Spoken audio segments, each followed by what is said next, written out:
Начали мы собирать внутреннюю футировку камина из керамики.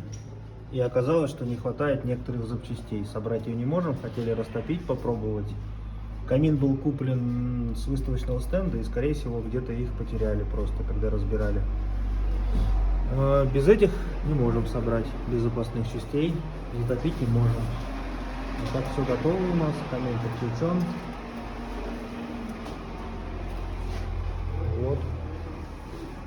Сверху отверстие, будет приходить вентиляция,